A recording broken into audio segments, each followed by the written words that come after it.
네, 19일 어제 세월호 특별수사단 발표가 있어서 여러 유튜브에도 나오고 글도 많이 올라오고 했었잖아요.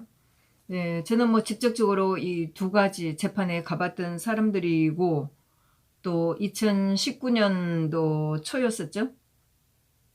2018년 12월 달이었네요. 그때 이재수 사령관이 돌아가셔서 연결식을 할 때 저희가 아침에 새벽에 삼성병원에 갔던 사람들이잖아요. 그래서 어제 그 발표를 보면서 또 누구들 못지않게 다시 분냈던 사람들이죠. 지난번 1월 11일 날 어제 그 특별수사단 여기서 발표를 했어요. 그 중에 해경지휘부의 구조 책임 문제하고 청와대 세월호 특별조사위원회 활동 방해 사건 이 두 가지만 남기고 여기에 대한 혐의, 의혹은 다 혐의를 적용할 수 없다 이렇게 결론이 난 건데 이 두 가지 재판을 제가 가봤었어요. 해경지휘부의 구조 책임 문제는 1월 11일 날 결심이 됐고 청와대 세월호 특별조사위원회 활동 방해 사건은 재판이 한 두 분인가 정도 되다가 증인이 나오는 건이 지난번 11일부터 하려다가 뭐 이 코로나 관련 때문에 재판이 되지가 않고 연기가 됐어요. 제가 이 두 가지 재판을 보면서도 그 전에 세월호 보고시간 관련으로 김기춘 실장님, 김관진 장관, 김장수 장관, 뭐 청와대의 그 안보실장으로서 있었던 그 사건에 대해서 재판받는 것도 봤기 때문에 세월호 관련해서 재판 관련 이 두 가지를 또 제가 관심을 가지고 가봤었죠. 네, 특별조사위원회 입건으로 그게 관련된 조대한 변호사를 만나서 얘기를 좀 들었어요. 네, 뭐 어처구니 없는 일들이고 정말 미안하지만은 세월호 가족들을 저렇게 끝없이 또 뜯어먹고 있겠구나. 제 느낌은 그랬어요. 네, 그리고 해경지휘부의 구조책임 문제 이것도 뭐 물론 사건이 났을 때 재판이 되고 있을 거라는 생각은 했지만은 뭐 지금처럼 그렇게 관심을 갖고 있지는 않았었죠. 2014년이나 2015년이나 마찬가지로. 그러고 있다가 이제 이런 재판을 보면서 관심을 가지고 이제 보고 듣고 했는데 그때 뭐 먼저 아이들을 구하지 않고 먼저 도망을 갔던 그 세월호 선장 하고 또 그 당시에 그쪽 가까이서 구조를 했던 뭐 제가 이 구조를 잘못했다는 이 재판을 처음 들으면서도 내용도 잘 못 알아들었던 그 구조선 1, 2, 3정호의 뭐 선장도 같이 재판을 받았고 이 사람이 3년인가 살고 나왔어요. 제가 검색을 하다 보니까 2018년도에 MBC 기사가 하나 올라온 게 있더라고요. 네, 영상도 있고 했었어요. 2018년도에 올라온 영상이었어요. 여기를 보니까 기사 내용을 보고 또 영상을 봤는데 전체적으로 보면은 세월호 1, 2, 3정 1, 2, 3 정장 김경일 뭐 큰 배의 뭐 하여튼 구조선의 책임자라고 하겠죠. 김경일 이 사람이 영상에 보니까 이 사람을 인터뷰를 하겠다고 4년이 지나서 인터뷰하겠다고 기자가 따라와서 아주 괴롭히는 거 있는데 아주 제가 보기에는 아주 못된 기자들이더라고요. 핸드폰을 녹음기를 들고 쫓아가는 여자 기자하고 카메라를 들고 따라가는 뭐 그런 기자가 있었겠죠. 정말 잔인하고 아주 못돼 처먹은 그런 기자들이라고 저는 생각을 해요. 뭐 사실 우리 주변에 뭐 삐까뻔쩍한 사람들은 없어요. 다들 그냥 소시민으로 뭐 재판에서 본 사람들도 마찬가지예요. 뭐 며칠 전에 끝나면 이재용 삼성 부회장 정도 빼고는 다들 재판에서 그냥 그만한 사람들이 살아가는 그런 모습이고 1, 2, 3정에 뭐 2014년, 2018년도에 찍은 이 뉴스지만은 네, 한번 보겠습니다. 모르는데. 대선 경비정 1, 2, 3정이 출동했지만 어느 누구도 세월호와 교신 시도조차 하지 않았습니다. 그러면서도 마치 교신을 시도했는데 세월호하고 교선 시도를 하지 않았다 이렇게 하는데 제가 뭐 재판을 본 사람으로서 정말 이 뉴스 하는 사람들이 굉장히 무책임한 그런 얘기를 한다고 저는 생각을 해요. 안 된 것처럼 보고합니다. 세월호가 교신되고 있습니까? 할까? 이렇게 했더니 선내 진입 구조 회선 방송과 선내 회선 방송 123정에서 123 김경일 정장이 현재 교신은 안 되고 있습니다. 이렇게 했거든요. 교신이 안 됐어요. 선장이 어디로 가 있는지도 모르고 선장이 잠자리에서 났는지 어떻게 됐는지 팬티파라면 나왔잖아요. 선장하고 교신이 안 되는데 이걸 가지고 결국은 이 뉴스에서는 아이들을 구하지 못했다. 내용은 이거예요. 방송과 선내 진입 구조도 전혀 없었습니다. 선내 구조 없었다고 하는데 구조를 할 수가 없죠. 배가 벌써 이때쯤에 처음에 8시 47분에 이 침몰이 됐다고 연락이 왔을 때 벌써 배가 45도로 기울어진 상태예요. 9시 5분 6분 했을 때는 뭐 45도 50도 이렇게 기울어져 갖고 누구라도 이 속에 들어갈 수가 없어서 안에 있는 사람이 나오는데 이 균형도 잡을 수가 없는 상태인데 아무리 자기 직업이 있긴 하지만은 안으로 들어간다는 건 불가능한데 뉴스가 굉장히 무책임하게 이렇게 얘기를 하는 거예요. 예. 그러면서 여기에 보면 네, 교신되고 있습니까? 123 김경일 정장이 현재 교신은 안 되고 있음 이렇게 얘기를 했어요. 이게 이제 서해 해경청 여기하고 서해 해경청 상황실하고 교신할 때 이렇게 됐습니다. 그러면서 여기 방송에서 태선 방송과 선내 진입 구조도 전혀 없었습니다. 너무나 이 사실은 맞는데 너무나 상황을 모르고 이렇게 비난하는 거예요. 그리고 이미 배 밖으로 탈출한 승객들만 헬기와 함정에 옮겨 실었을 뿐입니다. 당연한 거죠. 누가 이 상황에서 이 배가 지금 45도로 기울어져 버렸는데 이 속에 들어가서 아이를 구하겠어요. 배가 기울어져 갖고 있는데. 그러면서 다시 그 김경일 정장이 현재 승객 안에 있는데 배가 기울어져 가지고 현재 못 나오고 있답니다. 밖에 지금 나온 승객 한 명씩 지금 구조하고 있습니다. 배가 거꾸로 뒤집어지는 상태이기 때문에 밖으로 나와서 매달려 있다시피 한 사람들만 구하고 있는 거예요. 들어갈 수가 없었어요. 들어간다 한들 물밖에 없는데 어디를 어떻게 들어간다는 거예요. 정말 방송이 굉장히 무책임한 그 방송을 한다고. 물론 뭐 2014년 그 사고 났을 때도 마찬가지지만은 2018년 4년이 지나고 나서 그 영상을 보면서 이렇게 하는 건 굉장히 악의적이라고 저는 봐요. 그래서 뭐 더 기사가 이렇게 나오고 있네요. 네. 그러면서 또 서해 해경청 상황실에서 123정 직원들이 안전장구 갖추고 여객선 올라가 가지고 승객들이 동의하지 않도록 안정시키기 바람 이렇게 했다고 하는데 구하라는 얘기를 안 하고 안정시키도록 했다고 또 비난을 하더라고요. 예, 그러면서 다시 뉴스에서 전문가들은 구조를 못한 게 아니라 안 한 거라고 합니다. 그러면서 여기 또 보여주고 있었어요. 이 사람은 뭐 기사에 나온 거니까 제가 이름을 말 못할 이유는 없겠죠. 진교중 해군 SSU 예비역 대령. 지금 이 사람들은 배 밖으로 나온 사람들은 다 구조된 사람들이거든요. 구조된 사람들을 구조하는 것이나 똑같은 것이다. 100명을 구조할 수 있는 작전을 써야지 1명을 구조할 수 있는 작전을 쓰면 안 된다는 얘기죠. 맞는 말이지만 상황에서는 그렇게 될 수가 없었어요.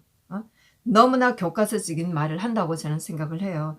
그러면서 박영대 세월호 국민조사위 상임연구원 이 사람도 마찬가지로 해경 선내 상황 파악도 안 하고 선내 진입도 안 하고 태선 명령도 안 하죠. 구조라는 게 없다는 겁니다.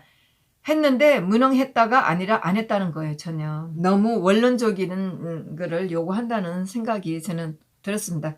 하여튼 뭐 이렇게 했는데 11일 날 결심에서는 몇 사람들은 피고인신문을 할 필요 없다 생각했고 몇 분들은 피고인신문을 했었어요. 그래서 처음에 이제 한 게 김석균 네, 그 해양경찰청 청장 당시에 뭐 중앙구조본부 본부장으로 일을 했던 이분이 먼저 신문을 받았어요. 그래서 뭐 시간 상황을 쭉 나열해가면서 결국은 어쨌든 당시로서 정확한 상황을 받지 못한 상태에서 구조를 제대로 할 수 없었다. 예. 계속 뭐 재판에서 마찬가지로 퇴선 명령을 할 수 있는 것은 물론 이 사건을 보면은 한시라도 빨리 퇴선 명령을 했었으면 더 많이 살릴 수 있었다. 이렇게 하는데 과연 그 배에서 물론 뭐 배에 있어서 수상된 것보다는 밖으로 다 나왔으면 구조를 못한 거 가지고 많이 또 책임을 물었었겠죠.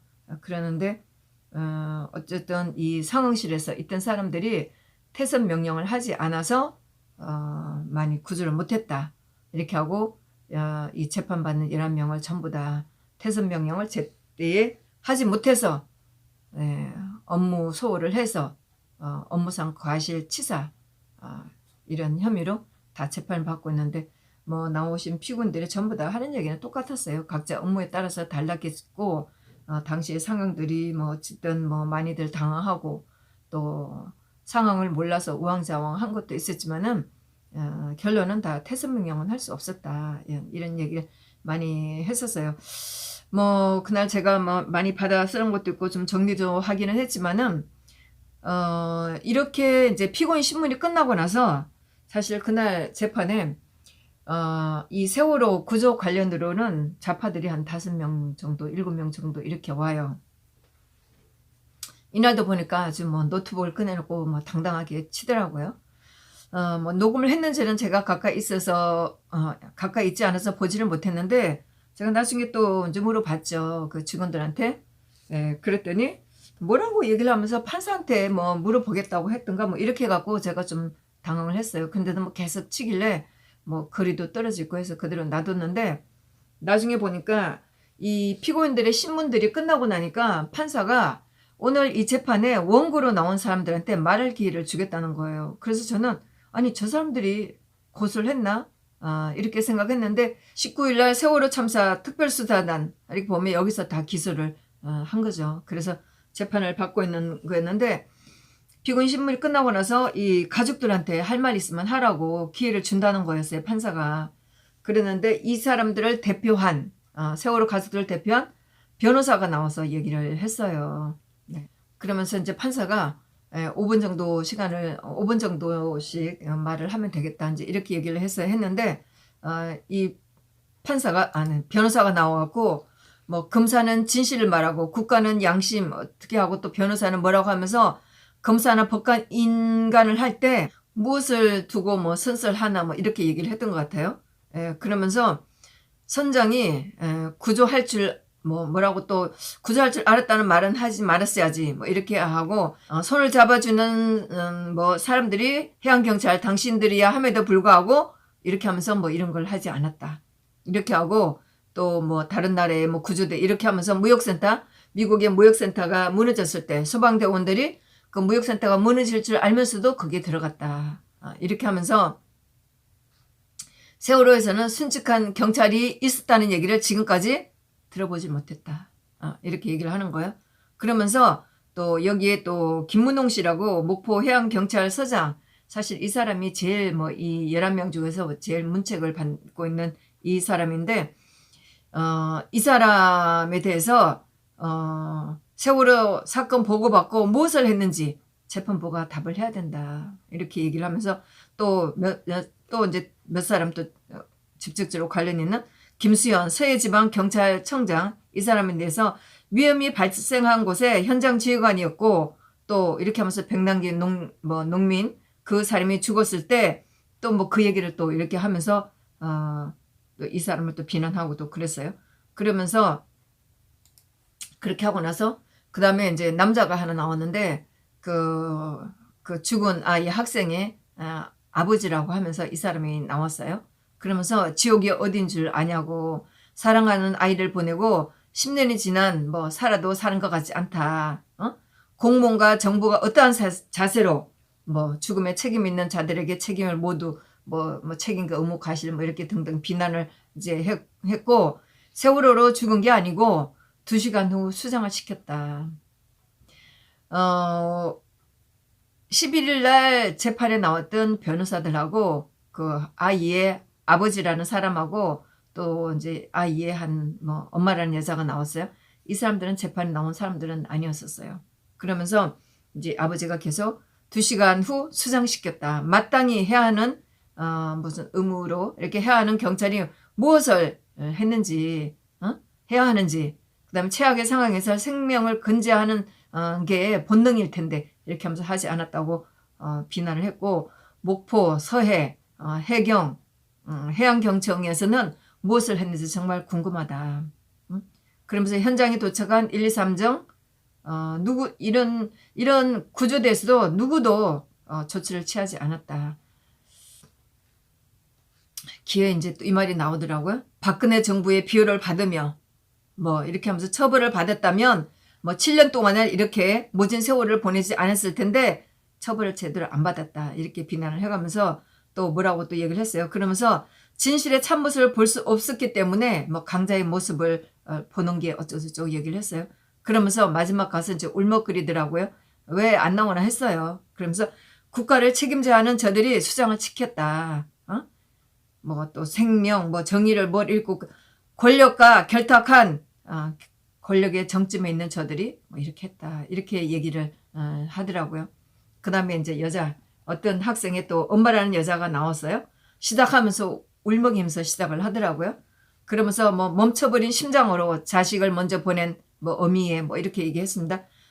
이제나 저제나 진상 규명이 되려나 분노하고 이 자리에서 또 뭐라고 하면서 왜 구조를 하지 않았는지 소리를 엄청 높이 하면서 피고인들을 뭐 째려보고 아래 위로 훑어보고 이렇게 얘기를 하더라고요.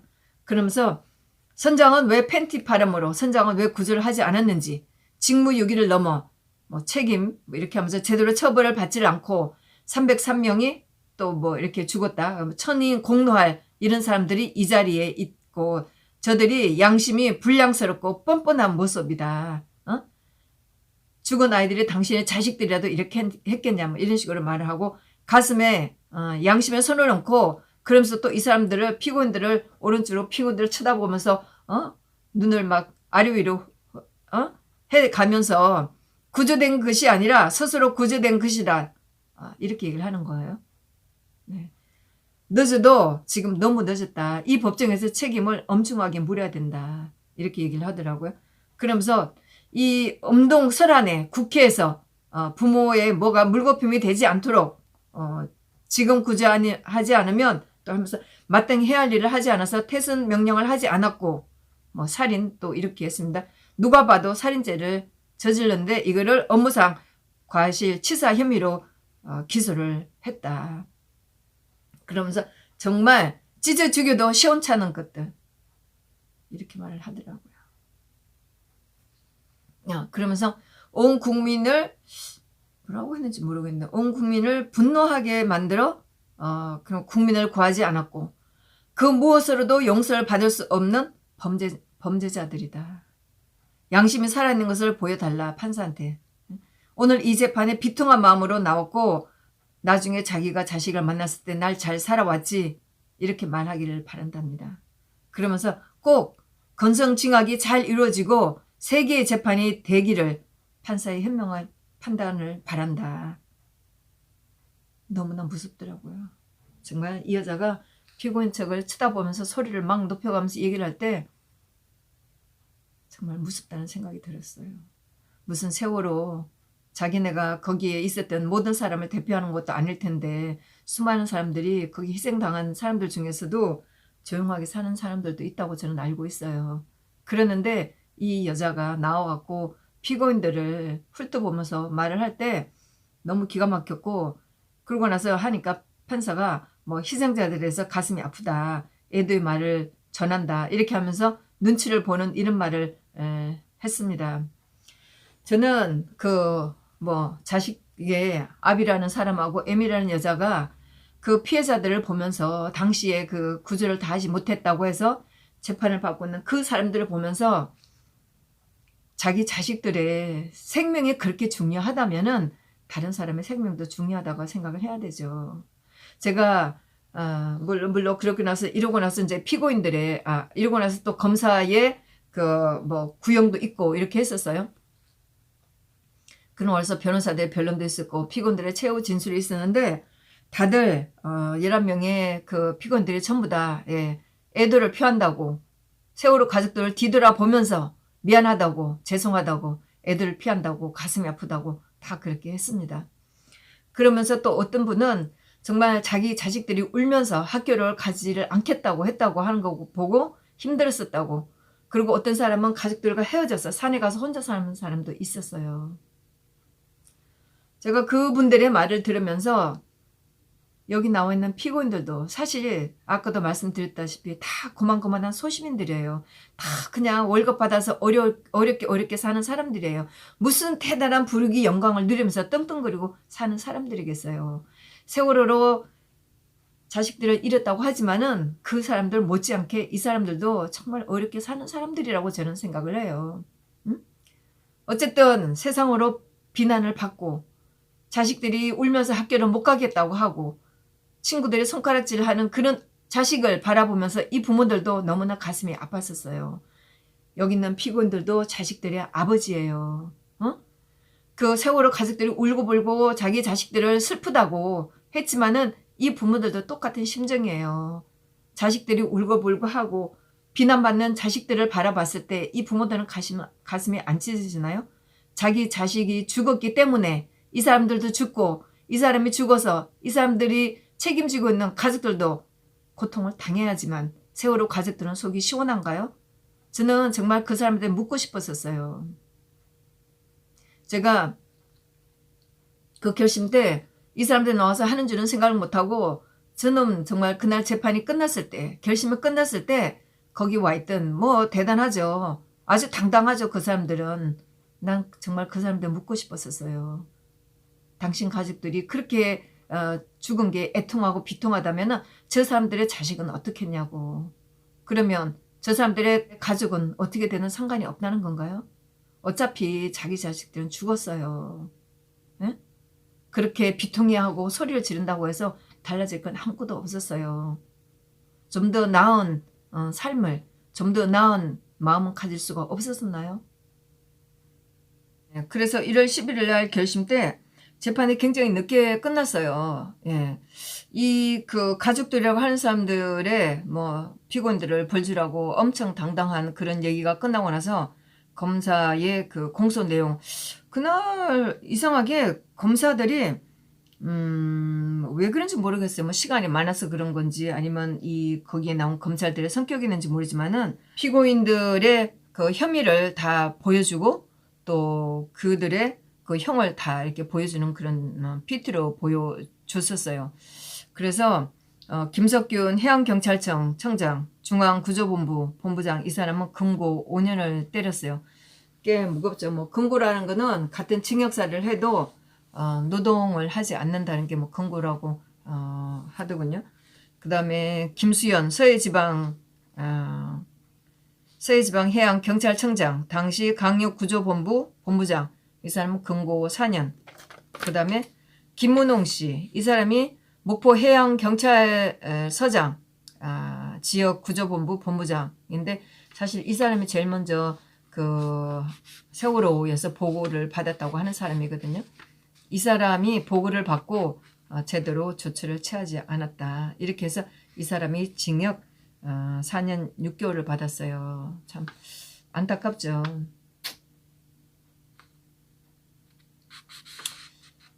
참 뭐 이렇게 형을 받는 걸 보면서 좀 무시무시하다는 생각이 좀 들더라고요. 네, 그리고 이춘재 중앙구조본부 해경치안감 상황실에서 있던 분, 이 사람이 금고 4년. 그 다음에 여인태 해경경비과장, 이 사람도 상황 담당관으로 했던 사람인데 금고 3년.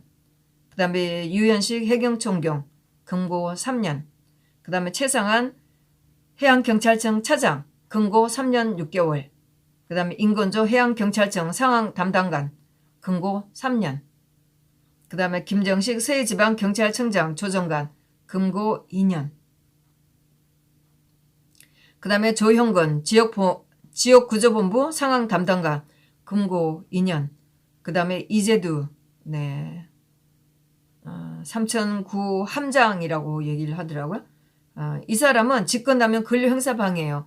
다른 10명은 다 업무상 과실치사 혐의인데 이 사람만 직권남용 권리행사방해인데 이 사람은 아마 그 김문홍 목포해양경찰서장하고 명령을 내렸다 뭐 이렇게 하는 것에 대해서 아마 문서를 약간의 아마 뭐 만들었다고 하는 제가 뭐 다른 전문 용어로는 말하지 않겠습니다. 그 문서를 뭐 이렇게 좀 만들었다고 하는 거기에 된 건데 이분은 뭐 재판에도 나오질 않았었어요. 거의 결심대에 나온 상태고 처음부터 재판에 처음 시작하는 날로부터 뭐 자기가 잘못했다고 딱 인정하고 들어가더라고요. 예, 뭐 그렇게 제가 봤을 때는 대단한 혐의는 아닌 것 같은데 이 사람이 징역 1년을 받았어요. 예, 이렇게 했는데 제가 그날 봤을 때 분위기는 도리어 검사가 그렇게 좀 고압적이지 않았는데 판사가 그 뭐 세월호 가족들 나와 있고 그 세월호 가족들이 나와서 직접 피고인들을 아래 위로 보면서 눈을 부라린 그런 거에 위협을 당해서 그러는지 판사가 도리어 이 사람들 그 피고인들에 대해서 업무적으로 너무나 준비가 안 돼 있었고 구조를 할 준비가 안 했었다고 아주 혼내는 그런 장면들이 있어서 도리어 판사가 좀 무섭다는 생각이 들었었어요. 네, 2월 15일 날 선고를 할 때 판사가 어떻게 내릴지 참 안타깝더라고요. 거의 뭐 지금 2014년도 7년이니까 7년이 지난 지금에 와서 이런 것 때문에 조사를 받고 그러니 7년 동안 이 사람들이 얼마나 가슴을 졸이면서 살아왔겠어요. 세월호 가족들만 가슴을 졸이면서 살아온 게 아니고 이 사람들의 가족들도 정말 애타는 가슴을 살았다는 생각이 들어요. 그나마 세월호 가족들은 돈도 많이 챙겼잖아요. 제가 이런 말을 하는 것은 굉장히 비난받을 수도 있겠지만은 구조를 잘못했다고 당시 상황실에서 있던 이 직원들도 제가 보기에는 너무나 가슴 저리고 감옥 같은 삶을 살아왔다고 저는 생각을 해요. 그러니 세월호 가족들은 이제 그만 좀 하시고 똑같은 다 가족을 거느리고 있는 사람들이고 안타까워하는 가족들이 있고 또 돌봐야 되는 가족들이 있는 자식들이 있는 사람들이에요. 그러니 세월호 가족들은 그만하면 죽은 자식 놔두시고 이제 그만 좀 하세요.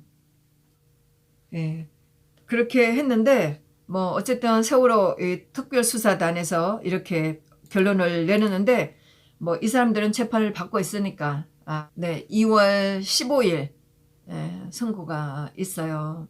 그러는데 이날 이 사람들이 가족들이 나와서 난리치니까 변호사 중에 한 분이 그러더라고요. 굉장히 위협을 느낀 그런 장면이었었다. 이렇게 얘기를 하더라고요.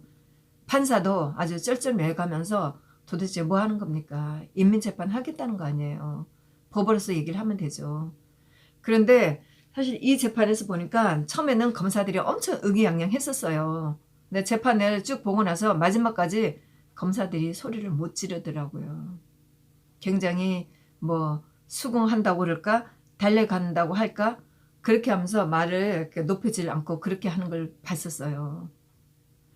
사실 우리가 사고가 나면 뭐든지 얘기할 수가 있어요. 그때 그럴 걸. 누구나 얘기할 수 있는 얘기예요. 그러나 사고 당시에는 눈에 보이는 게 없어요. 그리고 상황실에 앉아서 그 바닷가에서 그렇게 뭐 제가 또 9,000톤이라는 거 적어놨는데 또 제 노트에 보는 게 6,800톤이라는 게 있어요. 뭐 제가 받아 적으면서 어떤 거를 잘못 적었는지 모르지만은 어쨌든 세월호는 굉장히 큰 배였었어요. 뭐 1층, 2층, 뭐 3층 이렇게 있고 밑에도 뭐 4층인가 이렇게 있는 배여서 굉장히 큰 배였다는 걸로 저는 알고 있죠. 물론 뭐 직접 보지를 않았기 때문에 또 뭐 그렇지만은 하여튼 굉장히 큰 배라고 뭐 밑에의 그 화물 자동차나 철근이나 굉장히 많은 화물을 싣고 가는 그런 배였다고 알고 있잖아요.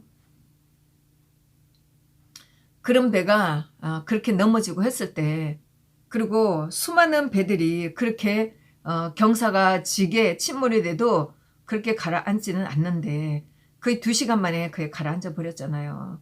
2시간 만에 뭐 60도 이렇게 갖고 전복이 2시간 만에 거의 다 뒤집혀진 상태로 가라앉는데 무슨 힘으로 그거를 구할 수가 있어요. 그리고 정말 이 왜 세월호 가족들은 우리가 궁금해하는 그런 거를 조사하지 않는지 모르겠어요. 뭐 제가 모르긴 하지만 2015년도에 그 선장을 조사를 하면서 재판을 받게 하면서 거기에 나왔던 그런 일. 그런데 그런 실질적인 얘기 어떻게 해서 그날 그 배가 출항할 수 없는 날씨였는데도 출항을 하게 했고 그 짐들을 묶어야 하는데 뭐 고박이라고 그랬나요? 재판장에서 그랬어요. 평형수를 뺐고 불법 개조했고 고박이를 하지 않았고 뭐 이런 얘기를 했는데 제가 고박이라는 말은 제가 잘 못 알아듣겠더라고요. 여러 가지 알 수 없는, 이해될 수 없는 그런 사건들이 있었는데, 그런 일들이 있었는데 왜 세월호 가족들은 그런 걸 조사하지 않는지 모르겠어요. 어떻게 해서 그날, 이거는 제가 사실인지 아닌지 모르지만은 어떻게 해서 왜 그 정교조 선생들은 승선하지 않고 그렇게 다 빠졌는지, 뭐 이거는 제가 모르겠어요. 뭐 올라온 거기 때문에 저는 이거는 그렇게 사실이라고 믿지는 않지만 어쨌든 이런 얘기들이 많은데 이런 거는 왜 조사를 하지 않고 이렇게 그 상황실에서 제대로 하지 못한 사람들을 단죄를 하고 또 이거에 따라서 청와대에 있는 사람들을 이렇게 조사를 하는지 정말 저는 이해가 안 돼요. 벌써 2시간 돼서 배가 뒤집혀서 거의 다 가라앉은 상태고, 그러는데 뭐 그때 저도 텔레비를 너무나 많이 봤기 때문에 저도 생생하게 기억하고 있지만은 되지도 않는 다이빙배, 정말 저 같은 문외한이 생각해도 되지도 않는 거를 그걸 집어넣지 않는다고 난리를 쳐갖고 손석희가 텔레비에서 난리를 쳐갖고 할 수 없이 그거 집어넣었잖아요. 그래서 그거 가지고 시험하느라고 또 시간 이틀인가 잡아먹었잖아요. 사실 우리가 인정할 건 해야 돼요. 여기 특별수사단에서도 얘기를 했어요. 아닌 거는 아닌 거다라고. 사건이 안 되는 사건을 아무리 신속하게 수사한다고 해서 결론이 나지 않는다. 응? 물론 뭐 세월호 가족들은 빨리 수사하지 않았냐고 원망을 했겠지만은 신속하게 수사한다고 해서 결론이 나지 않는다. 다 했잖아요. 그리고 또 이제 이 특별수사단에서 단장이 그랬어요. 안 되는 사건을 아무리 신속하게 수사한다고 해서 결론이 나지 않는다. 그런 측면에서 과연 세월호 참사 당시 수사가 신속하게 됐다고 해서 법무부 수사 외압 등에 있어서 직권남용을 적용하기는 힘들었을 것이다. 너무나 전문적인 것이고 기술적인 건데 어떻게 수사를 빨리 해요. 아니 근데 수사를 빨리 해도 왜 해야 될 걸 안 하냐고. 우리도 정말 궁금해요. 어떻게 해서 그날 하지 말아야 될 그런 일들이 그렇게 일어났는지 우리도 그게 궁금하다고요. 상황실에서 상황을 제대로 파악할 수가 없어서 구조를 제대로 할 수 없었는데 이런 정리되지 않은 말들을 어떻게 청와대로 보내며 청와대에서는 그런 정리되지 않는 말들을 어떻게 대통령한테 보고를 하겠으며 그러면 대통령은 그걸 받아서 무슨 말을 할 수가 있어요. 대통령이 전문가도 아닌데. 재판에서도 그 얘기가 나왔어요. 배에서는 선장 외에는 누구도 명령을 내릴 수가 없다고. 우리가 보세요. 비행기를 타면 우리가 누구의 말을 들어야 돼요? 기장의 말을 들어야 되잖아요. 대통령이라고 해서 기장 보고 이래라 저래라 얘기할 수 있어요. 똑같은 상황이라고 이 재판에서도 얘기를 했어요. 배에서는 배 선장만이 명령을 내릴 수가 있다고. 여기서도 많은 얘기를 했어요. 태선 유도, 태선 명령을 했나? 태선 명령을 내릴 수 있는 유도를 했다. 이 정도지 명령을 했다는 말을 아무도 안 했어요. 명령은 내릴 수가 없어요. 그랬는데 2018년에 나온 기사도 MBC 뉴스도 마찬가지고 구조를 하지 않았다고. 구조는 제가 봤을 때는 최선을 다했다고 봐요. 네? 그리고 큰 배가 내려가면서 너무나 급격하게 빠져 들어가는데 가까이 갔다가는 같이 빨리 들어간다고도 얘기를 했어요. 그리고 배 자체에 들어갈 수가 없었어요. 그러는데 그런 거는 상황을 감안하지 않고 너무나 원리적인 그런 거를 가지고 이렇게 또 관리를 구조를 못했다고 해서 재판을 했고 또 거기에 대한 조사를 방해했다고 했고 뭐 방해는 못하러 방해를 하겠어요. 수십조를 쓰면서 아니 수십억을 쓰면서 수백억을 쓰면서 조사를 하겠다고 또 특별조사위원회니 뭐니 또 하고 있잖아요. 네. 계속 제가 봤을 때는 세월호 가족들이 뜯어먹으려고 하는 것밖에는 안 된다고 저는 봐요. 죄송하지만은 저는 이 말을 합니다. 그렇지 않다면은 세월호 가족들, 세월호 특조에 있다는 사람들은 실질적인 조사를 하세요. 실적도 없이 시간만 보내지 말고 수백억을 가지고 국고 낭비하지 말고요. 하여튼 결심 때 가족이라고 하는 사람들이 나와서 너무나 위압적인 고압적인 그런 피고인들을 벌을 주라고 범죄자라고 단정해가면서 하는 그런 장면을 보고 네 이제 어제 이렇게 특별조사단에서 정말 마지막으로 이렇게 정말 이제서야 양심적인 말을 제대로 했다는 생각을 들으면서 참 그동안에 희생 당하신 분들이 너무나 억울하고 또 고통을 느꼈던 분들이 너무나 사실 그렇게 고통을 느꼈던 분들에게 저는 도리어 위로를 보내고 싶네요. 아직 세월호 조사 시간 보고 잘못됐다는 거 아직 안 끝났습니다. 대법원으로 올라가 있는 상태죠. 앞으로 대법원에서 어떻게 죄를 줄지. 다행스럽게 김관진 장관이나 김장수 장관이나 항소심에서 무죄를 받았고 김기춘 실장만 형을 1년으로 좀 받은 것 같아요. 네. 김기춘 실장님이 징역 2년을 받았는데 집행유예를 받았네요. 예, 두 장관은 처음에 1심에서는 김장수 장관만 무죄를 받고 김관진 장관은 무죄를 받고 김장수 장관은 1년을 받았었네요.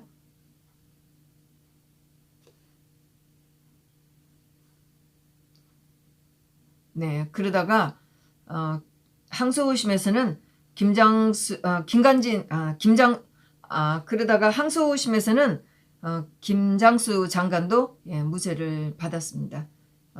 지금 대법원에 올라가 있으니까 네, 앞으로 어떻게 판결이 나올지 두고 봐야죠. 물론 뭐 여기서 말한 것처럼 네, 특별조사단에서 말한 것처럼 네, 이 사건에서도 세월호 보고 시간 이거에서도 당연히 무죄를